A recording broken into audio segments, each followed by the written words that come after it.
بسم اللہ الرحمن الرحیم الحمد للہ رب العالمین والصلاة والسلام علی سید المرسلین خاتم النبیین سیدنا مولانا محمد وعلی آلہ واصحابہ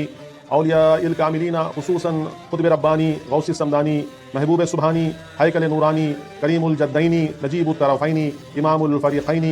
ذو البیانین واللسانین مکین الدین شیخ الانس والجن شیخ الکل سید الامجد ومرشد المجدد ابی محمد محی الدین السید عبد القادر حسنی الحسینی جیلانی رضی اللہ عنہ وعن آبائه أولاده وأحفاده وخلفائه ومريدين ومتبعين إليه أجمعين إلى يوم الدين. بادشاہ ہر دو عالم شاہ عبد القادر است، سرور اولاد آدم شاہ عبد القادر است. آفتاب و مہتاب و عرش و کرسی و قلم نور قلب از نور اعظم شاہ عبد القادر است.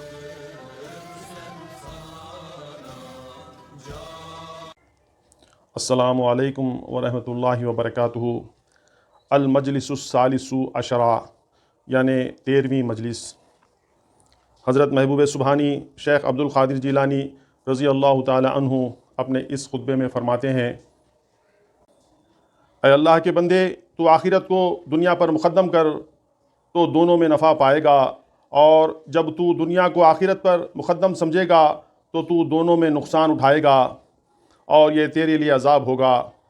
اور جس کام کرنے کا تجھے حکم نہیں دیا گیا تو اس میں کیوں مشغول ہے؟ جب تو دنیا میں مشغول نہ ہوگا تو اس پر اللہ تعالیٰ تیری مدد فرمائے گا اور اس کے حاصل کرنے کے وقت تجھے توفیق بخشے گا، اور جب تو اس میں کوئی چیز لے گا تو اس میں وہ برکت عطا فرمائے گا. مومن شخص دنیا اور آخرت کے لیے عمل کرتا ہے. دنیا کے لیے اس کا عمل صرف ضرورت کے مطابق ہوتا ہے، اور وہ اتنی مقدار پر قناعت کرتا ہے جتنا کہ سوار کو توشے کی ضرورت ہوتی ہے. وہ دنیا سے زیادہ حاصل نہیں کرتا. اور جاہل کا مقصود تو دنیا ہی دنیا ہوتی ہے، اور عارف کا مقصود صرف آخرت ہوتی ہے، اور آخرت کے بعد اللہ تعالیٰ کی ذات.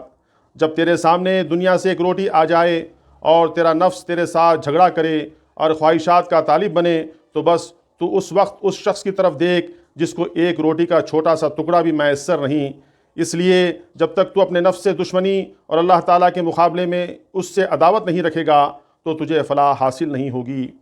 صدیقین آپس میں ایک دوسرے کو پہچانتے ہیں، اور ان میں سے ہر ایک دوسرے سے قبولیت اور سچائی کی خوشبو سونگھتا ہے.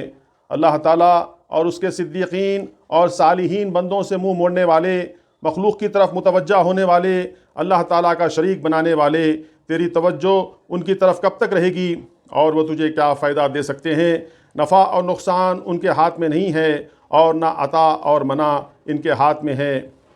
نفع اور نقصان کے متعلق ان میں اور جمادات میں کوئی فرق نہیں. بادشاہ حقیقی ایک ہی ہے، نفع اور نقصان پہنچانے والا ایک ہی ہے، حرکت و سکون دینے والا ایک ہی ہے، عطا کرنے والا اور منع کرنے والا ایک ہی ہے، پیدا کرنے والا ایک ہی ہے، رزق دینے والا ایک ہی ہے، جس کا نام اللہ عز و جل ہے. وہی قدیم ہے، وہی ازلی ہے، وہی ابدی ہے، وہی مخلوق سے پہلے ہے، وہی تمہارے والدین سے پہلے ہے، وہی تمہارے دولت مندوں سے پہلے تھا، وہی آسمان و زمین اور جو کچھ اس میں ہے سب کو پیدا کرنے والا ہے. اس کی مثل کوئی نہیں، وہی سننے والا ہے، وہی دیکھنے والا ہے. تم پر افسوس ہے اے اللہ کی مخلوق، تم اپنے خالق و مالک کو نہیں پہچانتے جیسا کہ اس کو پہچاننے کا حق تھا. اگر قیامت کے دن مجھے اللہ تعالیٰ نے کچھ اختیار عطا فرمایا تو میں اول سے لے کر آخر تک تمہارے بوجھ کو اٹھا لوں گا. اے قرآن پڑھنے والے، زمین و آسمان والوں کو چھوڑ کر تنہا میرے سامنے قرآن کی تلاوت کر. میں قرآن کو خوب سمجھتا ہوں، اور جو کوئی علم شریعت پر عمل کرتا ہے تو اس کے اور اللہ تعالیٰ کے درمیان دروازہ کھل جاتا ہے، جس کے ذریعے سے اس کا دل بارگاہ خداوندی میں داخل ہو جاتا ہے. اے عالم، تو خیل و خال اور مال و دولت جمع کرنے میں مشغول ہے، تو اپنے عمل پر عمل کرنے سے غافل ہو چکا ہے. بس ایسے حال میں تو تیرے پاس علم کی صورت ہی آئے گی کہ معنی اور حقیقت. جب اللہ تعالیٰ اپنے بندوں میں سے کسی کے ساتھ بھلائی کا ارادہ کرتا ہے تو اس کو علم عطا فرماتا ہے، اس کو عالم بناتا ہے، اس کے بعد عمل اور اخلاص کا الہام فرماتا ہے اور اسے اپنے نزدیک کرتا ہے. اس نے اپنا قرب عطا فرماتا ہے، اس کو معرفت عطا فرماتا ہے، اس کو علم قلوب اور اسرار کی تعلیم نصیب فرما دیتا ہے، اور اپنے لیے اس کو منتخب کرتا ہے اور اس کو برگزیدہ بناتا ہے، جیسا کہ اس نے اپنے پیغمبر حضرت سیدنا موسیٰ علیہ الصلوۃ والسلام کو منتخب اور برگزیدہ بنایا تھا. اور اس نے فرمایا تھا میں نے تجھے خاص اپنے لیے بنایا،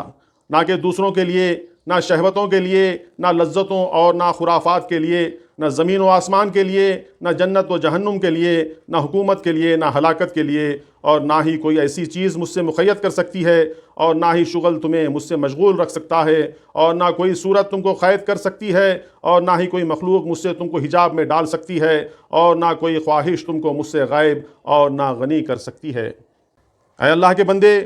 تو کسی گناہ کے سبب جس کا مرتکب ہوا ہے اللہ تعالیٰ کی رحمت سے نا امید نہ ہو، بلکہ اپنے گناہوں کے کپڑے کی نجاست کو توبہ اور اس میں اخلاص اور اس پر قائم رہنے کے پانی سے دھو ڈال، اور اس کو معرفت کی خوشبو سے پاک اور معطر کر، اور جس منزل پر تو ہے اس سے ڈر، اس حالت میں جس طرف بھی متوجہ ہوگا بس درندے تیرے ارد گرد ہوں گے، تجھ پر حملہ کریں گے، تجھے تکلیف پہنچائیں گے، اس سے تو اپنا رخ پھیر لے اور تو اللہ تعالیٰ کی طرف دل سے رجوع کر، تو اپنی طبیعت اور شہوت اور اپنی خواہش سے نہ کھا مگر دو عادل گواہ بنا کر، اور وہ دونوں گواہ تیرا دل اور اللہ تعالیٰ کا فعل ہیں کہ جب کتاب و سنت اور تیرا دل یہ تینوں اجازت دے دیں تو چوتھے کی اجازت کا انتظار کر، اور وہ اللہ تعالیٰ کا فعل ہے۔ تو رات کے وقت لکڑیاں جمع کرنے والی کی طرح نہ بن، وہ لکڑیاں جمع کرتا ہے اور یہ نہیں جانتا کہ اس کے ہاتھ میں کیا آتا ہے کہ خالق یا مخلوق۔ یہ ایک ایسی چیز ہے جو گوشتہ نشینی، آرزو اور تکلف اور بناوٹ سے حاصل نہیں ہوتی، بلکہ یہ ایک ایسی چیز ہے کہ جو سینے کے اندر قرار پاتی ہے اور عمل اس کی تصدیق کرتا ہے، لیکن کون سا عمل؟ وہ عمل جس سے مقصود صرف اللہ تعالیٰ کی ذات ہو۔